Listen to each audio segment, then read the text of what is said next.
Hello aspirants, welcome to Jogta academy. I hope you people are doing good. हमारा जो आज का टॉपिक है दैट इज फॉस्फोरस बॉम्ब्स। क्यों डिस्कस कर रहे हैं? Because Ukraine claim Russian army used ban phosphorus bombs in Luhansk and Donetsk region of eastern Ukraine collectively known as Donbas.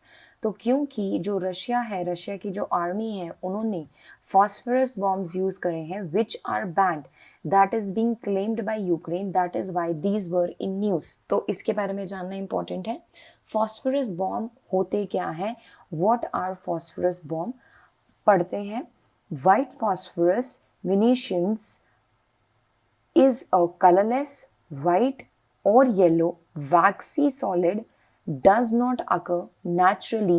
It is manufactured using phosphate rock. तो याद रखना कि जो white phosphorus munitions का मतलब होता है कोई भी ऐसी चीज जो वॉर या फिर लड़ाई के टाइम पे यूज करी जाए। तो white phosphorus munitions is a colorless white or yellow waxy solid, does not occur naturally. Very important, does not occur naturally. It is manufactured using phosphate rock. It is highly combustible substance. Highly combustible मतलब बहुत जल्दी आग लग जाती है। That reacts with the oxygen in the air. अगर इस bomb को आप हवा में ऐसे छोड़ दोगे तो ये जो बॉम्ब है इसको बहुत जल्दी ऑक्सीजन के साथ रिएक्शन हो जाएगी और it will catch the fire, आग लग जाएगी। It is highly combustible substance that reacts with oxygen in air. International law prohibits the use of white phosphorus shells in heavy populated civilian areas due to its combustible nature, but allows them in open spaces to be used as a cover for troops. मतलब जो भी रहने वाला area है, civilian area, वहां पे मना करा है इसको यूज करने से इंटरनेशनल लॉ ने। अदरवाइज जो मिलिट्री है वो यूज कर सकती है। It is injurious as causes burn injury. Burn injuries तो करती है, वेपर इनहेलेशन भी करती है। जब भी फॉस्फोरस बॉम्ब रिएक्ट करते हैं ऑक्सीजन के साथ, व्हेन इट कॉजेज फायर, उस दौरान में जो भी वेपर्स हम इनहेल करते हैं वो भी हमारी हेल्थ के लिए अच्छी नहीं है। तो this was about the what is phosphorus bomb. अब हम ये पूछते हैं कि जो फॉस्फोरस बॉम्ब है क्या इसका कोई यूज है? इज इट यूजफुल और not? Of course it is useful. इसके कुछ यूजेस भी हैं, तो हम यूजेस की बात करते हैं।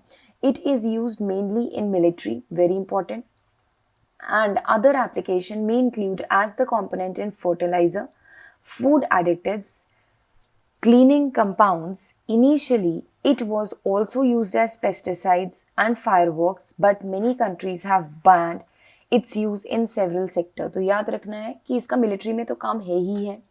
कुछ कंपोनेंट फर्टिलाइजर का, कुछ फूड एडिटिव्स में इसको यूज करा जाता है, क्लीनिंग कंपोनेंट में भी यूज करा जाता है।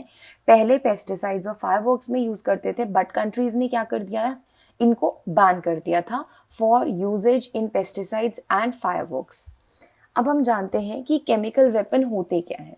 What are chemical weapons? Chemical weapons की जो चीज, ये जो टर्म है, what are the meaning of, what is the meaning of chemical weapon?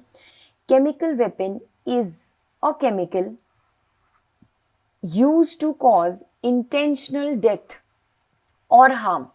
जिससे एक ऐसा chemical, it is a chemical which is causing intentional death, जान के सबको मारना, and harm through it's toxic properties. Munitions, devices, and other equipments specifically designed to weaponize toxic chemicals also fall under the definition of chemical weapons. तो chemical weapons का मतलब क्या होता है? कुछ भी नहीं है, chemicals ही हैं। These are the chemicals only जिनको कहाँ पे यूज करा जा रहा है? जिसको यूज करा जा रहा है कि इंटेंशनल डेथ हो सके या फिर हार्म हो सके लोगों को। कैसे होगा? क्योंकि इस केमिकल की बहुत सारी टॉक्सिक प्रॉपर्टीज होगी। जो भी म्यूनिशंस होते हैं, डिवाइसेस होते हैं जिनको यूज करा जाता है टू वेपनाइज दीज केमिकल्स, वो भी केमिकल्स की डेफिनेशन के अंडर आते हैं। तो याद रखना है, ये बहुत इंपॉर्टेंट है। अब next, is white phosphorus bomb a chemical weapon? क्या जो व्हाइट फॉस्फोरस बॉम्ब है वो एक केमिकल वेपन है? तो पढ़ते हैं। देखिए बहुत इंपॉर्टेंट है, this is very very very important. जो भी व्हाइट फॉस्फोरस बॉम्ब है has not been categorized by an international agency as chemical weapon. So this is very very very important कि जो केमिकल वेपन की कैटेगरी में white phosphorus bomb को नहीं डाला है इंटरनेशनल एजेंसी में। पढ़ते हैं कौन सी है international agency, the organization for prohibition of chemical weapon, the organization of prohibition of chemical weapon, OPCW, very important, organization for prohibition of chemical weapon, which is an intergovernmental organization and the implementing body for the chemical weapon convention, chemical weapon की convention भी है CWC, has not listed WP, that is the white phosphorus bomb, in any of the 3 schedule of chemical weapons. So I'll repeat, जो भी white phosphorus bomb है क्या इनको categorise करा है, तो इनको कैटेगराइज नहीं करा गया as a chemical weapon by the international agency. International organization, international agency कौन है, that is the organization for prohibition of chemical weapons. अब इन्होंने केमिकल वेपन कन्वेंशन के अंडर, केमिकल वेपन कन्वेंशन के अंडर जो भी ये फॉस्फरस बॉम्ब है उनको कैटेगराइज नहीं करा। आप एक बार जो OPCW that is organization of prohibition of chemical weapon का हेडक्वार्टर देख सकते हो। This can be important question for your pre. जो केमिकल वेपन कन्वेंशन है that is related to the chemical weapons जो यूज करे जाते हैं, ये भी एक इंपॉर्टेंट कन्वेंशन है, ये भी आपने दिमाग में रखनी है that this convention is related to the chemical weapons used, और व्हाइट फॉस्फरस बॉम्ब को नहीं इसमें इनलिस्ट करा हुआ। आगे चलते हैं। The Organization of the Prohibition of Chemical Weapon, that is OPCW, is an international organization established by Chemical Weapon Convention 1997। बहुत इंपॉर्टेंट चीज है, Chemical Weapon Convention 1997 की तरह, मतलब Chemical Weapon Convention 1997 से इस्टेब्लिश करी गई है organization for prohibition of the chemical weapon. किस लिए, what is the purpose, to implement and enforce the term of non-proliferation treaty, which prohibits the use, stockpiling, transfer of chemical weapon by signatory states। जो भी इस convention को या फिर इस organisation का जो पार्ट है, जौन सी कंट्री इस ऑर्गेनाइजेशन का पार्ट है, उन कंट्रीज के लिए use, stock piling, transfer of chemical weapons के लिए क्या गाइडलाइंस देनी है, किस तरीके से इम्प्लीमेंट करना है, क्या इन्फोर्समेंट है, वो हर एक चीज will be told to such countries who are signatory under Chemical Weapon Convention 1997.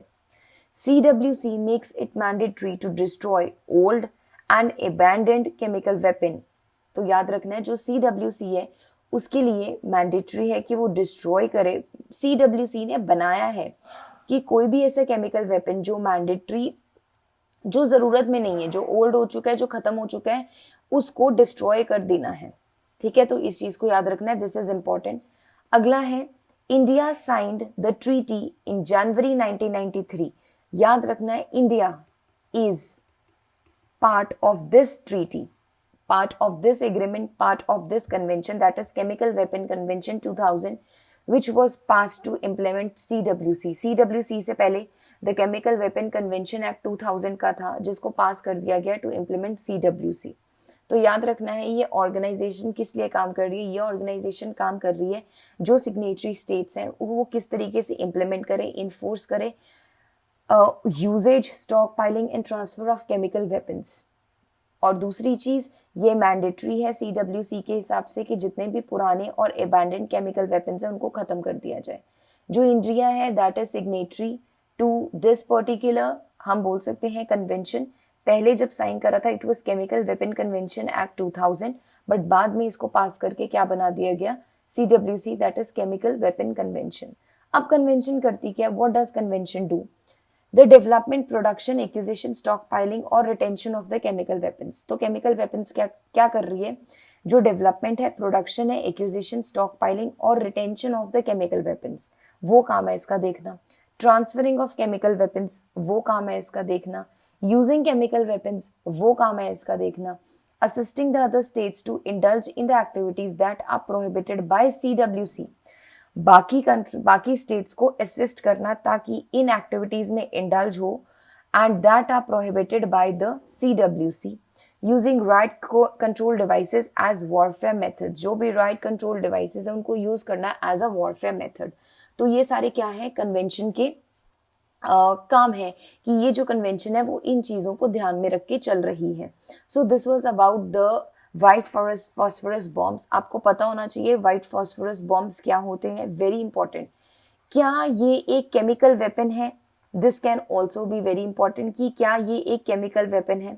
तो according to international organization it is not regarded as chemical weapon, it is not regarded or enlisted in any of the schedule in under CWC, जो chemical weapon convention है उसके under इसको कहीं पे भी नहीं डाला गया है।